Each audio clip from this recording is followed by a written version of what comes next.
Hey everybody, welcome to BrickVault. Today is the official announcement video of the set we all knew that was coming down the line. It is the Imperial Star Destroyer set number 75252. It's the UCS Star Destroyer re-release. It's going to be available for VIP members starting September 18th and open to the general public on October 1st. Also, real quick, cough cough, we've got a LEGO web store selling awesome LEGO custom instructions. Cough. Okay, back to the video. I'm going to be talking about all the things I like, all the things I don't like, but first let's get all the logistical information out of the way real quick. It's got an age recommendation of 16 and up, a piece count of 4,784, and the retail prices go as follows: $700 for the US, $850 for Canada, €700, £650, and 1,100 for Australian dollars. Included are 2 exclusive minifigures. There is an Imperial officer as well as an Imperial crew member. And okay, there it is for logistics. Now let's actually talk about the set and what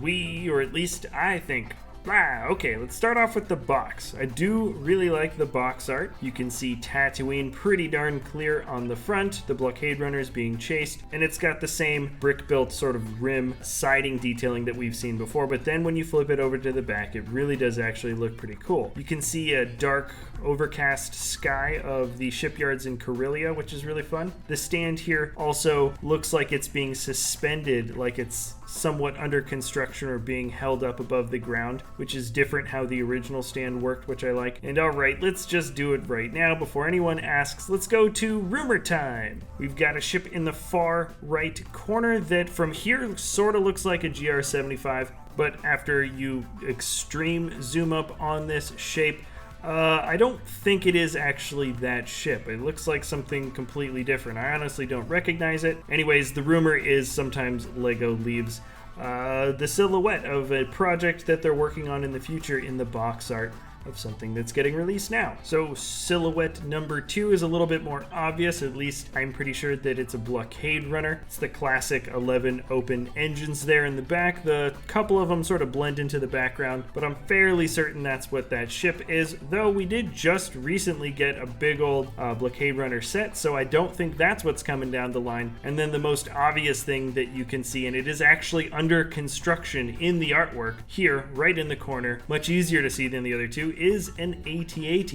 This would be something. LEGO has not released an AT-AT in quite a long time, and who knows, it could be an awesome UCS set for, I don't know, next year or something like that. So I guess the rumor mill has officially started. Let me know what you guys think. And right, okay, let's get actually back into the logistics of the set. If you haven't noticed already, this actually does look pretty darn similar to the set we got back in 2002, the original UCS Star Destroyer. We've got one sitting here in our studio, and just last week I want to say like 4+ hours of messing around with some internal connections trying to get those bottom plates to stick on better. So I'm pretty well acquainted with the closer details of the original model, and honestly, just looking at the pictures between here and here, you can really see the similarities. I will say, however, this is not the same thing as the recent Death Star update that we got that was given a different set number in the whole thing. There's actually a lot of differences when you look closer at this new Star Destroyer model. Tons and tons and tons of the greebling detail has changed. Lots of updated parts are included as well. Some are really, really useful. I'm actually really glad that we're getting a few of these in mass quantities in light bluish gray. They're re-releasing the light bluish gray lever arms, which are an extremely rare piece. In fact, let me just look them up on BrickLink right now. Righto, this small lever in light gray is extremely expensive. So small, yet costs so much. So that's nice. I have a feeling this and a few other parts are going to finally get reduced in price, which is great. But hold on, sorry, I'm getting lost in the weeds. The back engines are made up of the same piece that makes the Millennium Falcon cockpit, which is a really cool idea. That is definitely a welcomed update. The blockade runner looks relatively similar, though there are actually quite a few differences between this one and the old one. And they have this nice extra feature of being able to attach it to the inside of the Star Destroyer once it gets captured. In fact, there was no real detailing for for this part of the hangar at all in the original model, so that's kind of fun. And from the looks of it, I think they reduced that gap in the middle that was pretty prominent in the original model. All in all, there are less studs on this ship than the last one, though it still has a lot of studs. And I may have forgot to say it earlier, but this model on the stand is 17 inches high, 44 centimeters, 23 inches long, 110 centimeters, and 26 inches wide, or 66 centimeters. So comparing them with the dimensions of this model, it's going to be 11 centimeters longer, which is the biggest difference, 2 centimeters shorter than the original, and 2 centimeters wider than the original. So really the only difference is going to be the length, and it's going to feel a little bit more narrow and a little bit more squashed together. Based on what I can tell, proportionally, that's all just a bit more accurate. And the original part count of the 2002 set was 3,045. So this updated one is actually considerably bigger in parts. It's like 1.5 times as big, a little bit more. And I can all but guarantee you that it's not just going to be the external greebling that makes up a higher part count, but I bet you the internals are going to be a lot more solid, because LEGO doesn't want the bowing problem that the original model had. So all in all, I'd say a lot actually has happened to this model. And taking a closer look now, comparing the two, I'm pretty happy with all of the differences. Everything looks to be updated adequately, and I like that it's a little bit longer as well. In this set, there are 2 exclusive figs. People aren't going to be super excited about it. It'll be sort of a nice thing to have. In the aftermarket, I'm sure they're going to sell for a lot, because this is just such an expensive set. And the detailing is nice. The Crewmember actually has cooler detailing with those prints on the arms, though neither of these characters, they're not even characters, neither of these guys are going to end up being anybody's favorite Star Wars minifigs, I have a feeling. Technically, the original didn't have any figs, so I like that they included some, but technically Vader was on this ship. It would have been cool to get like a different exclusive Vader, maybe even a Leia. That would have been awesome. So it's like, yay, we do get minifigs, but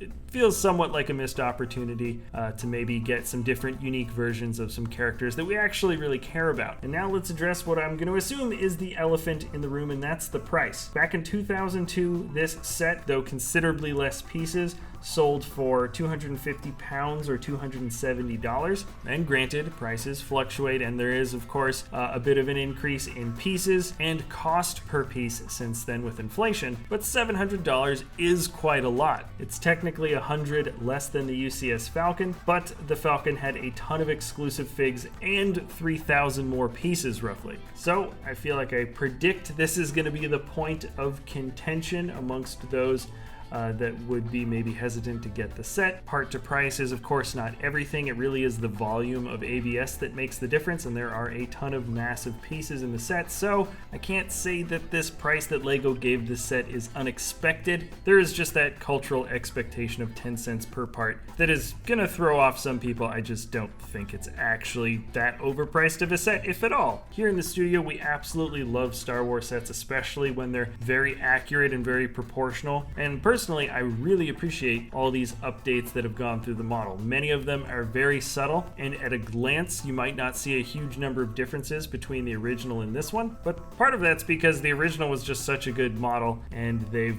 done a lot of work to make a few things look better, which is something that we just get really into here when we're building Star Wars ships of our own. Personally, I look forward to getting this set on top of our displays. It would be cool to have like one destroyer like facing the other one. And of course, when we do a review, I'll do a very big breakdown comparing the original model and this one. The only problem is going to be trying to find a blank space large enough to house both of these models next to each other. So, final recap, I like the update. The box is cool, obviously. I like that there are exclusive figs at all, though they're not very exciting, and the price does somewhat feel hiked up a little bit, but not to a super drastic degree that I have a feeling might be thrown around in the comment section below. Anyways, those are my opinions, guys. Let me know what you think about this set in the comments below, and we'll see you next time at BrickVault.